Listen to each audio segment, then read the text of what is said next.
On the part of the House of Representatives, the joint session is adjourned.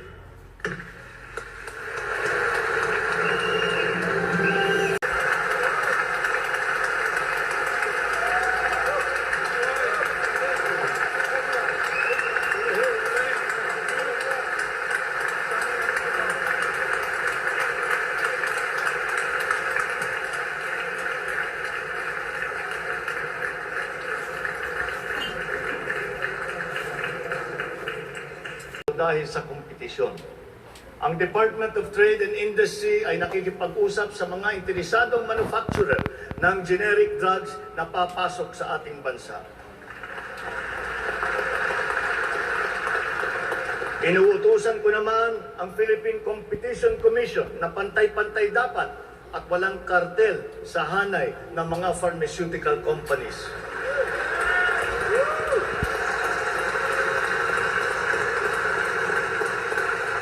Dahil kapag bukas ang merkado, bababa ang presyo ng gamot para mapakinabangan ng ating mga mamamayan. This is one of the hard lessons that we learned when the pandemic struck, and therefore we must act on that shortcoming.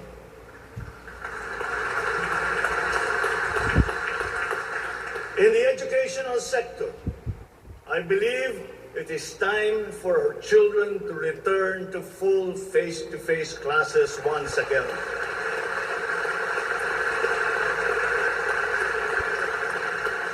The Department of Education, led by our highly able Vice President Sara Duterte, is now preparing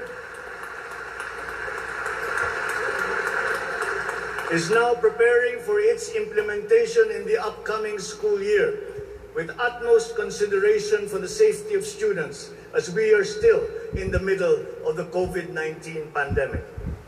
We must ensure that our classrooms are safe for teachers, for students, and the entire academic community when they return to face-to-face classes. We continue to encourage everyone to get their booster shots in preparation for the resumption of in-person classes. This is one of the reasons I have directed the Department of Health and the Department of Interior and Local Government to school rooms for our students must also be addressed, again, in coordination with the Department of Public Works and Highways. Though some complications have arisen over the question of repair of school buildings in relation to the Mandanas-Garcia ruling, this will be ironed out. We have been in discussion with local government leaders, governors, and mayors in the last few weeks to determine with the LGUs what is actually practicable, what functions belong to the LGUs, and what belong to the national government. There have also been lengthy discussions on the continuation and viability of the K-12 school system. We are giving this careful review, and all necessary inputs and points of view are now being considered. In the longer term, we are instituting a program of refresher courses and retrainings for our teachers so they can stay abreast of the rapid growth in technology, especially in this post-pandemic world. As for the horror stories that we have heard about the poor quality of educational materials and supplies that are being given to our schools, this must end.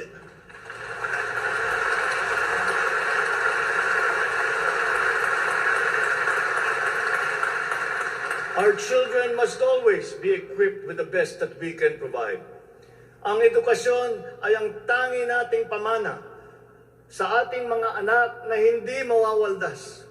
Kaya anumang gastusin sa kanilang pag-aaral ay hindi tayo nagtitipid. Hindi rin tayo nagtatapon. And once again, I am not talking about history or what is being taught. I am talking about materials that are necessary for effective teaching in this day and age. Children now need connectivity to the internet. They need devices to use. They need computers, educational tools.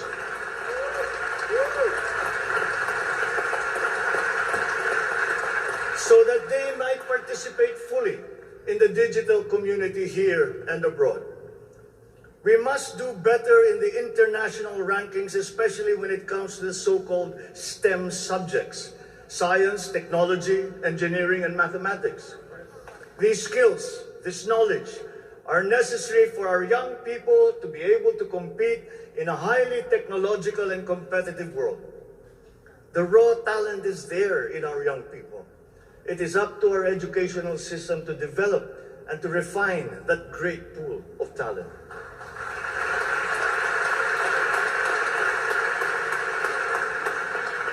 Foreign employers have always favored Filipino employees because of our command of the English language. This is an advantage that we must continue to enjoy. The internet has now become the global marketplace, not only for goods, services, but also for ideas, even extending to our own personal interactions. And the language of the internet, for better or for worse, is English. Therefore, the question of our medium of instruction must be continuously re-examined to maintain that advantage that we have established as an English-speaking people.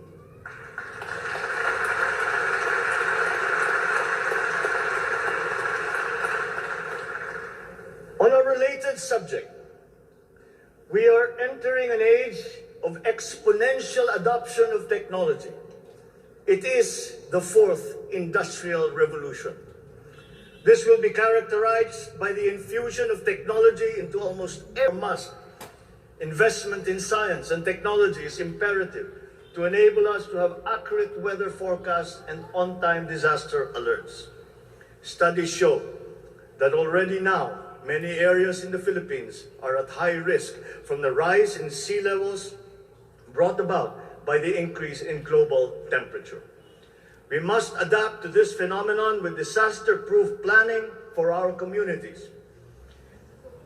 We will also look into the precarious fresh water supply situation in the country, especially in our urban areas.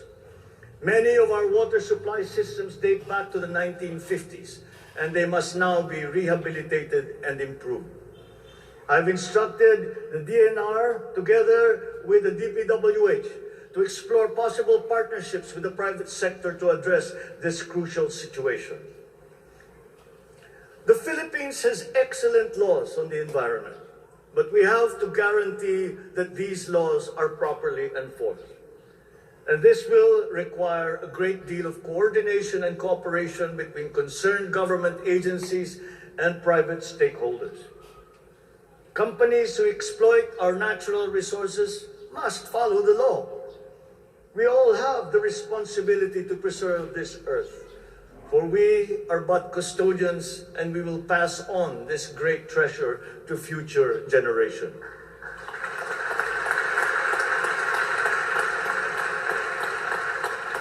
There is no question that the preservation of the environment is the preservation of life. If we cannot mitigate climate change, all our plans for the economy, all our plans for our future will be for naught.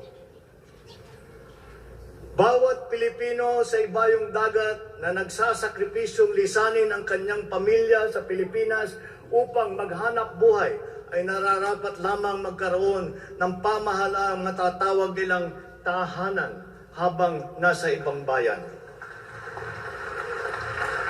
Ito ang papel na gagampanan ng kagawaran ng manggagawang mandarayuhan o Department of Migrant Workers matapos itong ideklara bilang ganap na ahensya ng gobyerno ng isang taon.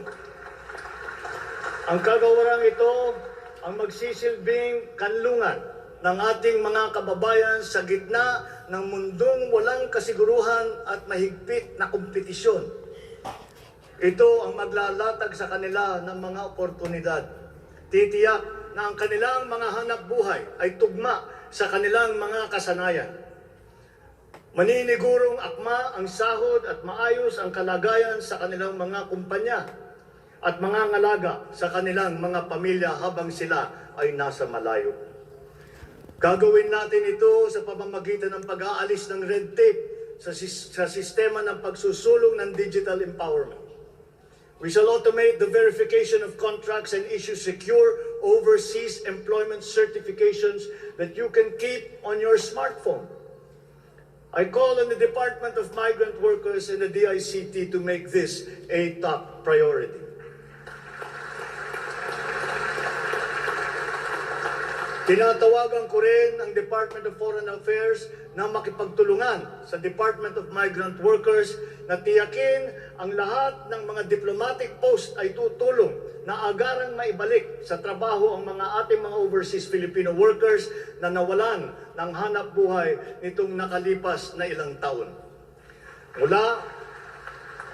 Mula sa 3 buwan ay gagawin na lang nating 3 linggo para sa isang dayuhang employer na iproseso ang mga papeles ng Pilipinas ng Pilipinong nais nitong kunin bilang empleyado.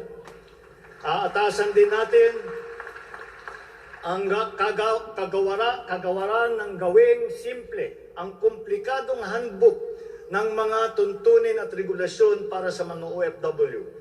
Nang sa gayon ay maging malwan ang mga transaksyon may kinalaman sa kanilang pangingibang bansa. Mula sa handbook na may 240 seksyon ay gagawin nating pamphlet na lamang na hindi hihigit sa 100 pahina. Mahirap na nga ang buhay. Kaya naman, ayaw pa natin makitang lalo pang nahihirapan ang ating mga manggagawang mandarayuhan sa pagtupad sa kanilang mga pangarap. Para sa mga kababayan nating naiipit sa kaguluhan, inaabuso at nanganganib ang buhay, ikinagagalak kong sa ilalim ng aking pamumuno ay ilulunsad natin ang One Repatriation Command Center o ORCC. Ilalaan natin ang isang social media platform ng Department of Migrant Workers at ang hotline upang matulungan agad at maligtas sila mula sa mas higit na kapahamakan. Noon, nangungutang pa ang isang ina ng bawat OFW upang sumakay ng barko para pumunta sa Maynila at mangatok sa iba't ibang ahensya para mapauwi ang anak na inaapi. Ngayon, kami na ang tatawag sa mga magulang ng OFW para sabihin sa kanila, Galing, BBM. para sabihin sa kanila ang petsa kung kailan nila mayayakap at makakapiling ang kanilang mga anak. Salamat po, Pres.Marcos. Sa kasalukuyan ay nakikipag-ugnayan tayo sa pamahalaan ng Saudi Arabia upang buksan muli ang deployment. Kaya natin at gagawin natin ang makipagnegosasyon na mabigyan ang ating mga kababayan doon ng tamang pasahod at mapangalagaan